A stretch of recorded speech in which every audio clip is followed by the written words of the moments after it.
कई हजार सालों से हमारे बुद्धा हमारी दुनिया की रक्षा करते आ रहे हैं और जो अमर हैं वो स्वर्ग में रहा करते हैं और जो नर्क के राजा हैं वो दुनिया की देखभाल करते हैं, क्योंकि पृथ्वी पर बहुत सारे राक्षस रहा करते थे और वे गांव के लोगों और सिटी के लोगों को हमेशा परेशान करते रहते थे। इसके लिए कई देवताओं को वहां रखा गया था। सब कुछ सही चल रहा होता है, लेकिन एक रात कुछ ऐसा होता है कि एक ऐसे जीव की का जन्म होता है जो बहुत ही ज़्यादा शक्तिशाली और काफ़ी खतरनाक रहता है। लेकिन ज़्यादा शैतान होने की वजह से वहाँ के स्वर्ग का जो राजा होता है वो किसी पार्टी के बारे में बात कर रहा होता है। लेकिन बंदर जो होता है ये अपने खेल कूद में लगा हुआ होता है, जिसकी वजह से इसकी आँख से जो लेयर निकलती है वो उसके महल में जा टकराती है और राजा कहता है कि ये बहुत ही शरारती बंदर है, जाओ इसे मार दो। लेकिन तभी बुद्धा आता है और कहता है नहीं, ये कुछ ऐसे काम के लिए आया है जिसे इसे पूरा करना है, तो तुम इसे कुछ नहीं करोगे। तो राजा कहता है ठीक है, एक मामूली सा बंदर का बच्चा ही तो क्या कर लेगा, और उसे जाने देने के लिए कहता है। लेकिन सबसे बुरी बात तो यह थी कि वह सबसे अलग और सबसे अकेला था और इसी वजह से वहाँ के सभी लोग वहाँ उससे काफ़ी नफरत करते थे। वहाँ का एक बड़ा बंदर होता है जो उससे कहता है कि तुम मात्र एक पत्थर के कंकड़ हो और कुछ नहीं हो, तुम एक मामूली से छोटे से बंदर हो, इससे ज़्यादा तुम कुछ नहीं हो। और कहता है कि बस अमर लोगों को ही स्वर्ग में रहने के लिए मिलता है, न कि तुम जैसे नाकारा और बेवकूफ़ बंदर को।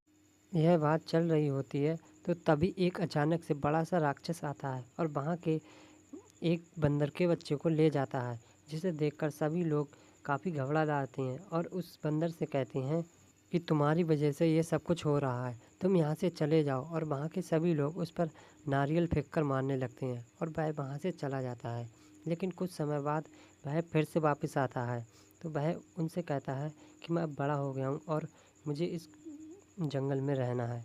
लेकिन तभी फिर से वो दोबारा जो राक्षस होता है वो फिर आता है और फिर एक बंदर के बच्चे को ले जाता है।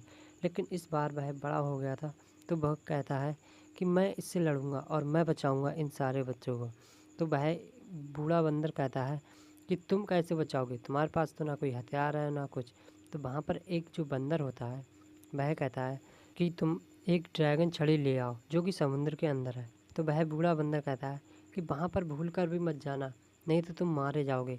लेकिन मंकी किंग जो होता है वो बहुत ही ज़्यादा शरारती होता है और वह कहता है कि मैं इस काम को ज़रूर करूँगा, और वह उसमें कूद जाता है। तो वहाँ पर देखता है कि एक बहुत ही विशाल छड़ी होती है जो कि बोलती है। तो वह उससे कहता है कि तुम बोलती भी हो। तो वह कहता है हाँ कि मैं बोलती हूँ। तो वह कहता है छड़ी से कि तुम काश छोटी होती तो तुम मेरे काम आ जाती।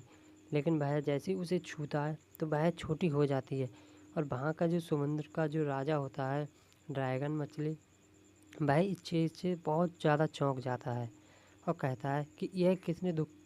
अब वह स्वर्ग का जो राजा होता है उसके पास फ़ोन लगाता है और कहता है कि हमें तुम्हारी मदद चाहिए। तो राजा पूछता है क्या हुआ। तो वह कहता है कि एक शैतान बंदर है जो हमें बहुत ज़्यादा परेशान कर रहा है, हम चाहते हैं कि तुम इस बात को बहुत ऊपर तक पहुंचाओ। तो राजा उस ड्रैगन से कहता है कि ये एक मामूली सा बंदर है, हम इसके लिए ऊपर तक बात नहीं पहुंचा सकते, और जाओ तुम अपना काम करो, तुम राजा हो, जो मना है वो करो। तो वह अब डिसाइड करता है कि वह पृथ्वी पर जाएगा और वहाँ पर बंदर से अपनी छड़ी छीन कर जैसे तैसे लाएगा। लेकिन दूसरी तरफ हम देखते हैं कि जो मंकी किंग होता है उसकी सब जय जयकार करने लगते हैं और कहते हैं कि तुम एक राजा हो। लेकिन वहाँ का जो बूढ़ा बंदर होता है वह उससे कहता है कि एक राजा ऐसा नहीं होता है, अगर तुम्हें देवता बनना है तो सबसे पहले तुम्हें अमर होना होगा और कई सारे राक्षसों को मारना होगा, तब जाकर तुम एक देवता कहलाओगे। अब जो मंकी किंग होता है वह कहता है कि अब मैं पहले 100 राक्षसों को मारूंगा, उसके बाद में ही स्वर्ग में जाऊंगा और वहाँ के जो देवता हैं वो मेरे आरती के लिए या जश्न के लिए आएंगे और मैं अमर हो जाऊंगा। और वह मारने के लिए निकल पड़ता है। लेकिन वह अभी तक जो है कि 99 ही बंदों को राक्षसों को मार पाता है। और जब वह 100वें राक्षस को मारने जाता है गांव में, तो वहां पर देखता है कि वहां के लोग जो होते हैं, लेकिन वह वहां के लोगों से एक शर्त लगाता है कि अगर मैंने उस राक्षस को ख़त्म कर दिया तो तुम मुझे एक मेडल दोगे और मेरा जश्न मनाओगे और मेरी तारीफ़ करोगे, मुझसे ऑटोग्राफ लोगे। तो वह इस बात से राज़ी हो जाते हैं और वह उस राक्षस को मारने के लिए चल पड़ता है। लेकिन वह राक्षस छोटा बच्चा होता है, जिसकी वजह से उसे मारने में बहुत ही आसानी होती है और वह बहुत ही ज़्यादा चालाकी के साथ उसे भी मार देता है। और वह उन गांव के लोगों से कहता है कि जैसा कि हमने कहा था, हमारी शर्त थी, उसके हिसाब से तुम्हें अब हमें मेरा जश्न मनाना होगा, क्योंकि मुझे जो है स्वर्गवासी लेने आ रहे हैं, क्योंकि मैंने 100 राक्षसों को आराम से मार दिया है। तभी वहाँ पर ड्रैगन राजा जो होता है वह आ जाता है और वह कहता है कि तुम एक देवता नहीं बन सकते हो, क्योंकि देवता बनने से पहले अमर होना बहुत ज़्यादा ज़रूरी होता है। तो वह इससे कहता है कि हाँ, क्यों नहीं, मैं पहले अमर बनूंगा, फिर इस चीज़ को आगे बढ़ाऊंगा। लेकिन जो ड्रैगन होता है, उसके 2 साथी होते हैं, उसकी छड़ी चुरा लेते हैं और वह उसके पीछे भागने लगता है। जैसे तैसे फाइट करके वो उनसे भी छड़ी अपनी जो होती है छीन लेता है।